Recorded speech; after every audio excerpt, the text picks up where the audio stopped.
Ever since the dawn of human consciousness, people have been asking the same fundamental questions. Where did we come from? Why are we here? Where are we going? And what gear ratio are you running? To answer that question, the last one, I'm currently running 47-17. The most popular fixed gear ratio by far is 48-17. I've ridden lots of fixed gear ratios, and the one that is the most versatile, the one that I keep coming back to, the one that I mainly ride is 48-17 or 47-17, 49, whatever you want to call it. I'm just going to call these three ratios 48-17 since you don't really notice a huge difference when going up or down a single tooth on the chainring. Here's why it's the most popular fixed gear ratio. Speaking of which, this video is sponsored by Wabi Cycles. Wabi wants you to have your perfect single speed or fixed gear right out of the box, and part of that is allowing you to choose the fine details of your bike, like your gear ratio. Stick around till the end of the video and check out Wabi Cycles, links in the description, to learn what makes them the most fun bikes that I've ever thrown a leg over. 48-17 is just a really rideable and versatile ratio for most of the riding that your average street fixed gear or single speed rider will be doing. It hits the sweet spot for being big enough that you can easily get up to speed for when you're riding on flats, while also not being too spinny for the downhills, while also being just spinny enough for short climbs. If you want to cruise at 15 miles an hour, you don't have to work very hard on 48-17. That's at 67 RPM. At just 70 RPM, you're going a very respectable 15.7 miles per hour. I personally like to spin at around 90 to 100 RPM, which is about 20 to 22 miles an hour. And if you want to get to 110 RPM, you're going about 25 miles an hour. It's comfortable to cruise on, it's comfortable to sprint on as long as you're going under 25 miles an hour, which if you're on the street, you probably are. 48-17 is predominantly geared towards flat riding, which is most people's riding, but that doesn't mean you can't climb on it. It is just spinny enough that you're able to climb on it, and depending on your fitness level, you may even be able to climb comfortably on it, as long as the climbs are relatively short. It's not a climbing gear ratio by any means, but it's doable. The gnarliest climb that I did on 48-17 was here in Taiwan.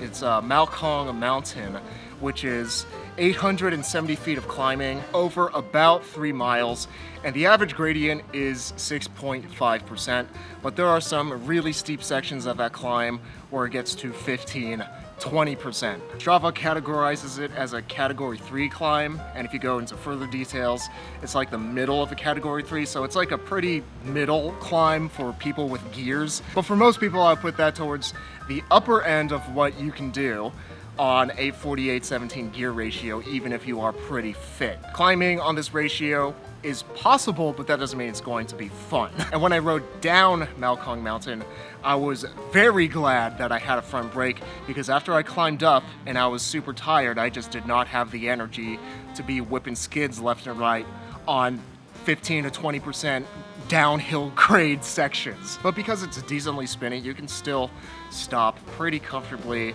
on a 48-17 ratio. Descending brakeless is possible on 48-17.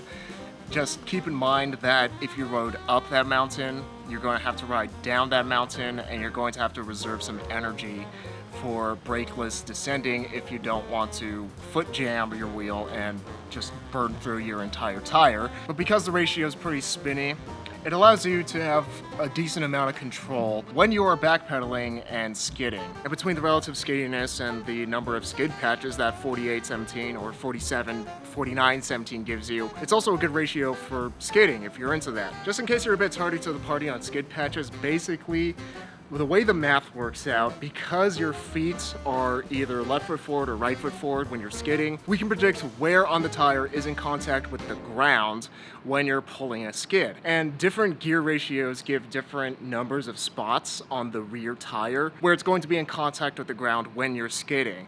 And 48-17 gives a lot of skid patches. Let's do some quick math. To calculate the number of skid patches that you get on your gear ratio, write the gear ratio as a fraction with the number of teeth on the chainring as the numerator and the number of teeth on the cog as the denominator, in our case 48-17.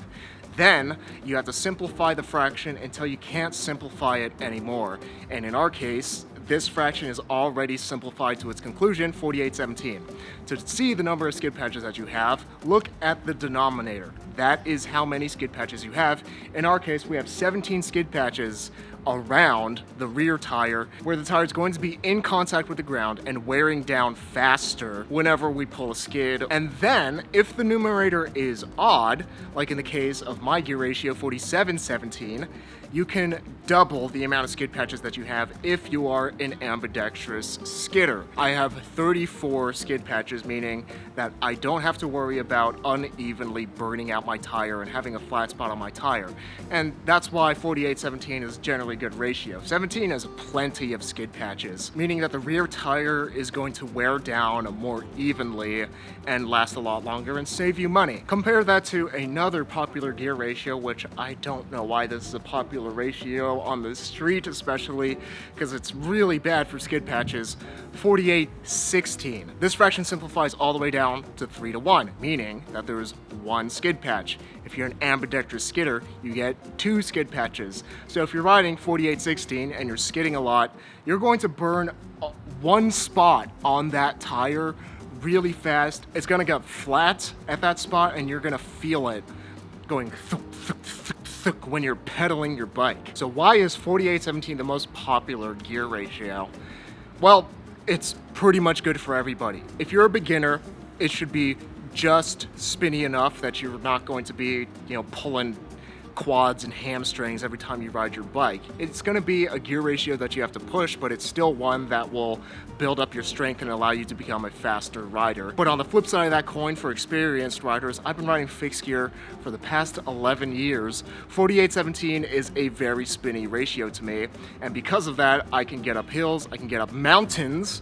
It's hard, but I can do it. And when I'm spinning between 90 to 100 RPM, I'm cruising at around 20 to 22 miles an hour, which is plenty fast enough for me. And if you just do general riding on the street, it's good. You could stop easily if you're riding brakeless, or even if you're a skidder, a trick track guy, you can still get from point A to point B quickly and still have a spinny enough ratio to comfortably do all your tricks. And it's also spinny enough if you do track lacrosse. I track lacrosse on this gear ratio perfectly fine. Anybody that rides fixed gear, not on the track, if you're a tricker, if you do track lacrosse, if you ride on the street, if you climb and descend, it's hard, but it's possible. If you're a street sprinter, if you like spinning, 48-17 is just great for pretty much anybody that rides a fixed gear or single speed bike.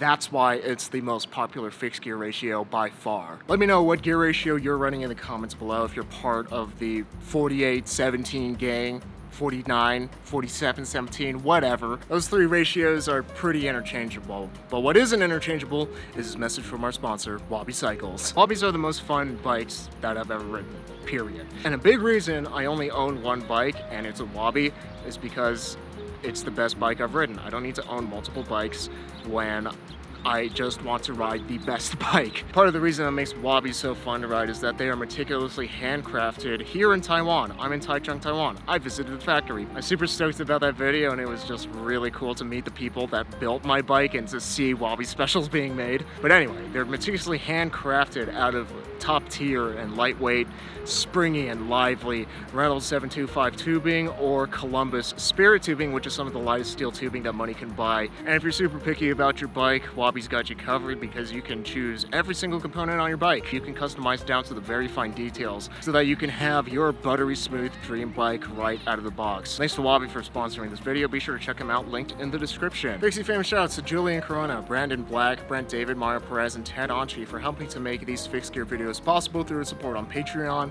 And remember that life is short, but don't make it shorter, so be sure to ride your bike every day to be reasonably dangerous, especially if it's on 48-17.